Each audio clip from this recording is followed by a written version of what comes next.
ఓం శ్రీమాత్రే నమః. అందరికీ నమస్కారం. సనాతన ధర్మం ఛానల్కి స్వాగతం. మన హిందువుల ప్రధాన పండుగలలో విజయదశమి పండుగ ఒకటి. దేశవ్యాప్తంగా ఈ పండుగను ఎంతో ఘనంగా జరుపుకుంటారు. విజయదశమి పండుగను దసరాగా కూడా పిలుస్తారు. ఈ పర్వదినం ముందు 9 రాత్రులు దేవిని అత్యంత భక్తి శ్రద్ధలతో పూజిస్తారు.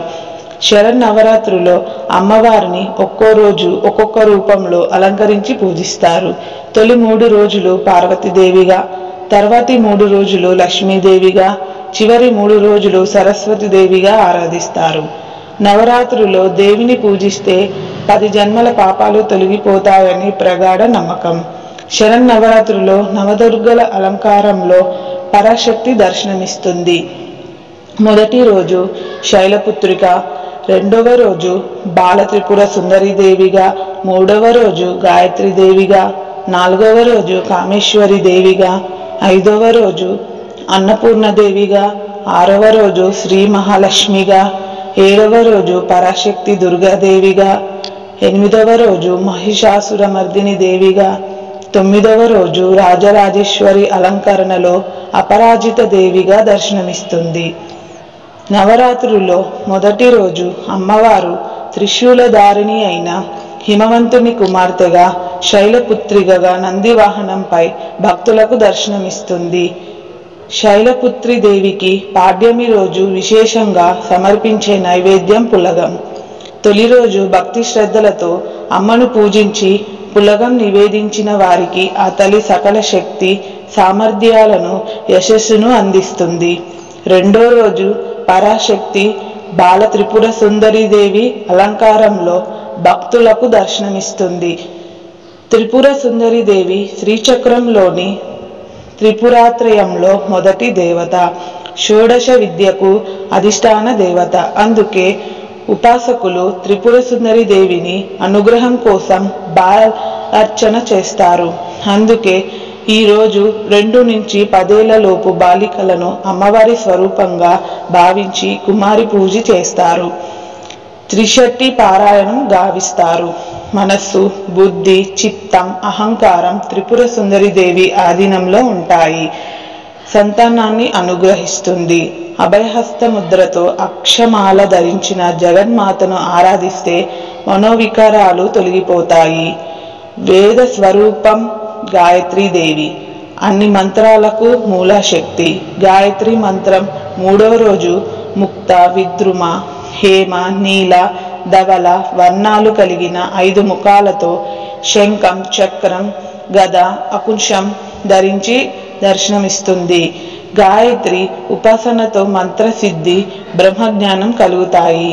గాయత్రి మంత్రం జపంతో చతుర్వేద పారాయణం ఫలితం లభిస్తుంది.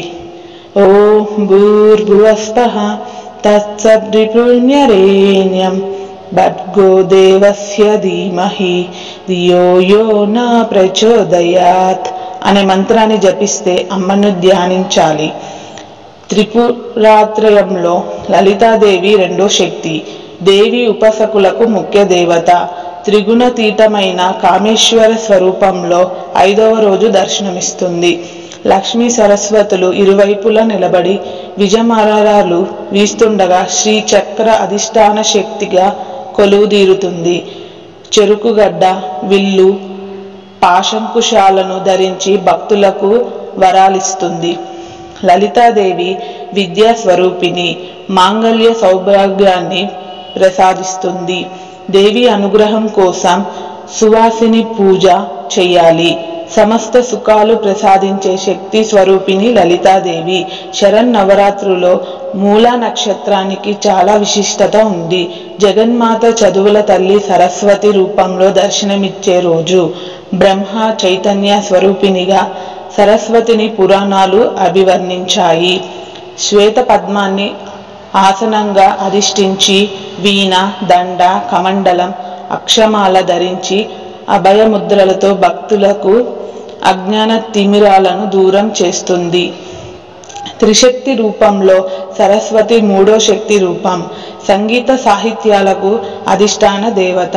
ఈ తల్లిని ఆరాధించడం వల్ల బుద్ధి వికాసం, విద్యాలాభం కలుగుతాయి.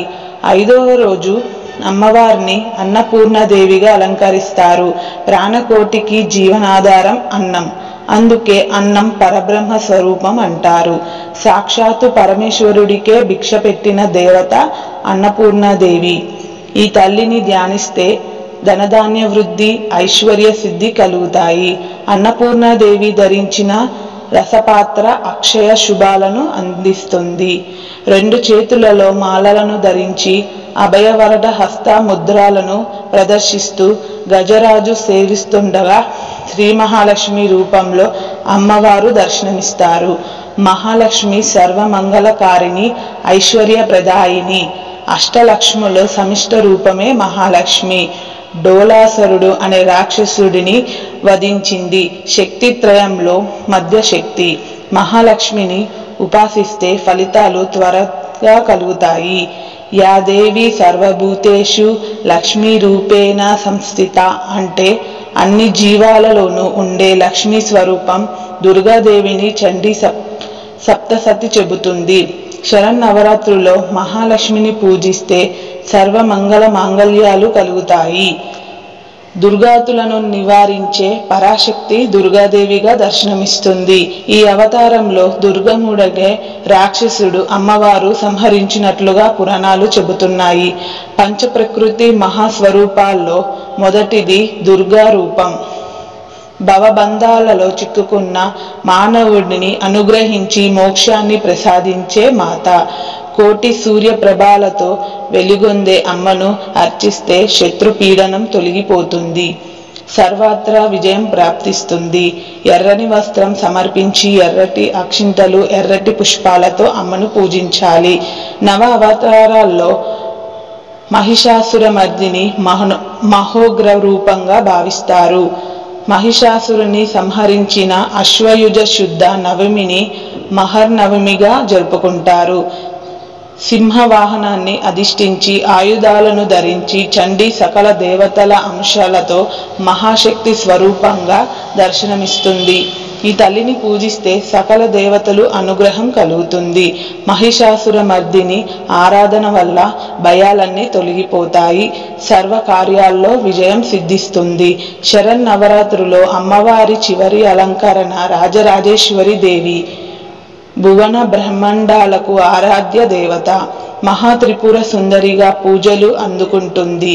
అపరాజిత దేవిగా భక్తులకు ఆరాధిస్తారు.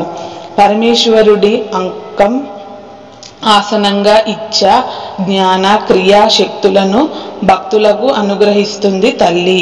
యోగమూర్తిగా మాయామోహిత మానవ చైతన్యాన్ని ఉద్దీపనం చేస్తుంది. అనంత శక్తి స్వరూపమైన శ్రీచక్రానికి ఈ తల్లి అధిష్టాన దేవత. లలిత సహస్రనామ పారాయణం, కుంకుమార్చన చేసుకోవాలి. ఈ వీడియో మీకు నచ్చినట్లయితే లైక్ చేయండి. మన ఛానల్ని సబ్స్క్రైబ్ చేయండి.